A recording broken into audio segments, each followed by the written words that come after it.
గల చిన్నారుల ఉజ్వల భవిష్యత్తు కోసం రాష్ట్ర వ్యాప్తంగా ఉన్న 35,781 అంగన్వాడీ కేంద్రాల ద్వారా ఆధారశిల పాఠ్యాంశాల ద్వారా సుమారు 4 లక్షల మంది చిన్నారులకు అత్యుత్తమ ప్రీ ప్రైమరీ విద్యను ఉచితంగా అందించడంతో పాటు 2 జతల యూనిఫామ్లు అందిస్తున్నాం.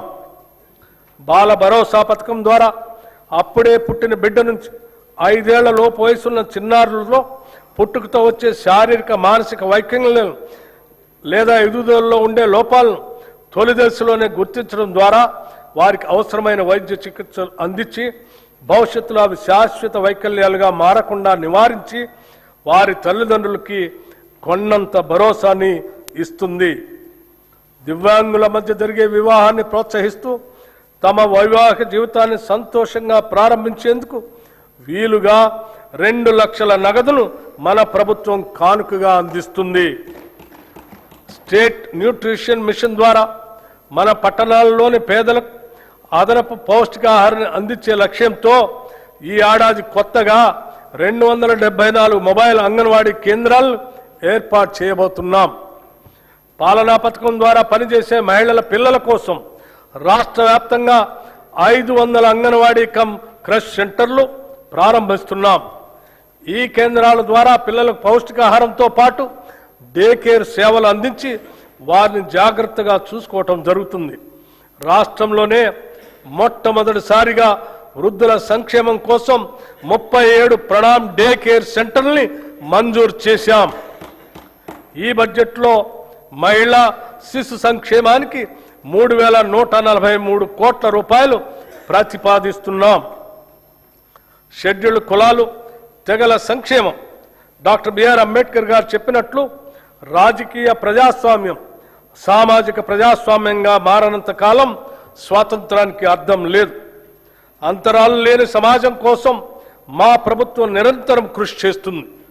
షెడ్యూల్డ్ కులాలు షెడ్యూల్డ్ తెగలకు సామాజిక న్యాయం చేయాలనేది మా ప్రభుత్వం ముఖ్య ఉద్దేశం. వసతి పాఠశాలలు నైపుణ్యాభివృద్ధి కార్యక్రమాల ద్వారా షెడ్యూల్డ్ కులాలు షెడ్యూల్డ్ తెగలకు ఉద్యోగ అవకాశాలు కల్పించడానికి కృషి చేస్తున్నాం. 368 కోట్ల 27 లక్షల రూపాయల అంచనా వ్యయంతో 910 ఎస్సీ కమ్యూనిటీ హాళ్లు అంబేద్కర్ భవనాలు విగ్రహాలు మంజూరు చేశాం. ఎస్సీ ఎస్టీ సప్లాన్ చట్టం అమలును సంపూర్ణంగా అమలు చేయడానికి మా ప్రభుత్వం కృతనిశ్చయంతో ఉంది. మా ప్రభుత్వం ఏర్పడిన నాటికి 2023-24 ఆర్థిక సంవత్సరం నాటికి సప్లాన్ చట్ట ప్రకారం ఖర్చు చేయాల్సిన నిధుల్లో ఎస్సీలకు చెందిన 13,617 కోట్లు, ఎస్టీలకు చెందిన 1,317 కోట్లు, మొత్తం 14,934 కోట్లు ఖర్చు కాకుండా ఉంది. మా ప్రభుత్వం గత ఆర్థిక సంవత్సరంలో చేసిన కేటాయింపులతో పాటు ఈ బకాయిలను కూడా అదనంగా కేటాయించడం జరిగింది.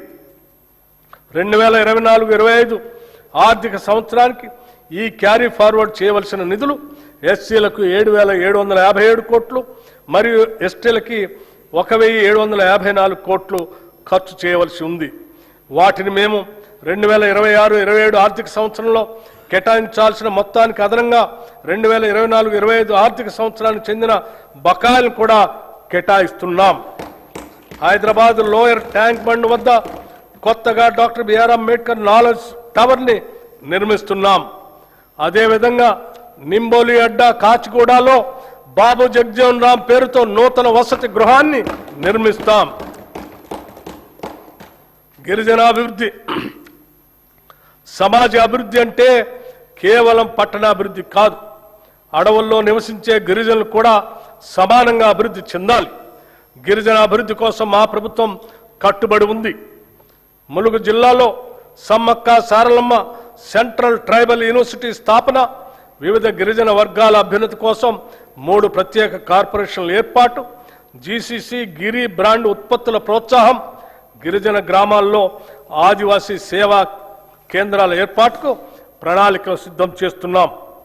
గిరిజనులు సేకరించే అటవీ ఉత్పత్తులకు న్యాయమైన ధరలను కల్పించడం ద్వారా తెలంగాణ గిరిజన సహకార సంస్థ వారి జీవనోపాధి అవకాశాలని మెరుగుపరుస్తుంది. ఈ బడ్జెట్లో షెడ్యూల్డ్ కులాల సంక్షేమానికి 11,784 కోట్ల రూపాయలు షెడ్యూల్ తెగల సంక్షేమానికి 7,937 కోట్ల రూపాయలు ప్రతిపాదిస్తున్నాం. వెనుకబడిన తరగతుల సంక్షేమం రాష్ట్ర జనాభాలో సుమారు 50% వెనుకబడిన తరగతుల వారు బీసీలు ఉన్నారు. రాష్ట్ర అభివృద్ధిలో వారి కీలక పాత్రను గుర్తించిన ప్రభుత్వం విద్య, నైపుణ్యాభివృద్ధి, పారిశ్రామిక సాధికారిత, గ్లోబల్ అవకాశాలు, సాంప్రదాయ వృత్తుల రక్షణకు గౌరవం కల్పిస్తూ భద్రతతో కూడిన జీవనాన్ని అందిస్తుంది. ఈ బడ్జెట్లో వెనుకబడిన తరగతుల సంక్షేమానికి 12,511 కోట్ల రూపాయల్ని ప్రతిపాదిస్తున్నాం. సమాజంలోని అన్ని వర్గాలతో పాటు ముఖ్యమైన భాగంగా ఉన్న మైనార్టీల సమగ్ర అభ్యుదయం, సమాన అభివృద్ధికి తెలంగాణ ప్రభుత్వం కట్టుబడి ఉంది.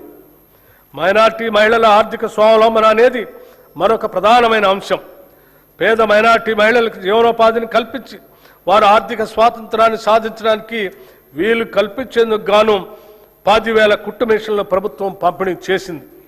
అంతేకాకుండా మైనార్టీ యువతకు సాధికారత కల్పించి ఉపాధి సామర్థ్యాన్ని మెరుగుపరచడానికి ఉత్తమ ఉపాధి అవకాశాలు పెంపొందించుకు వీలుగా 4,655 మంది మైనార్టీ యువతకు నైపుణ్యాభివృద్ధి శిక్షణను అందించడమైనది.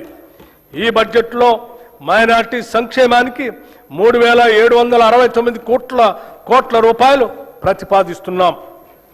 రాజీవ్ యువ వికాసం SC, ST, BC, minority, OC వర్గాలకు చెందిన యువతను ఆర్థిక సహాయం అందించే లక్ష్యంతో తెలంగాణ ప్రభుత్వం రాజీవ్ యువ వికాస పథకం అనే ప్రతిష్టాత్మక కార్యక్రమాన్ని ప్రవేశపెట్టింది. వారిలో ఆర్థిక స్వయం సమృద్ధిని, వ్యవస్థాపక సామర్థ్యాలను పెంపొందించడానికి సంబంధిత కార్పొరేషన్ల ద్వారా ఈ పథకం అమలు చేయబడుతుంది. ఈ పథకం అమలుకు 6,000 కోట్ల రూపాయలు ఈ బడ్జెట్లో ప్రతిపాదించాం. గృహ నిర్మాణ శాఖ ప్రతి కుటుంబానికి సొంత ఇల్లు ఉండటం వారి ఆత్మ గౌరవానికి చిహ్నం. దీనిని గుర్తించి ప్రభుత్వం ఇందిరమ్మ ఇళ్ళు అనే పవిత్రమైన ఒక బృహత్తర కార్యక్రమాన్ని ప్రారంభించింది. దీనికోసం పేద కుటుంబాలకు వారి సొంత స్థలాల్లో ఇళ్ల నిర్మాణం కోసం లబ్ధిదారులకి ఒక్కొక్క ఇంటికి 5 లక్షల రూపాయలు ఆర్థిక సహాయం అందిస్తున్నాము.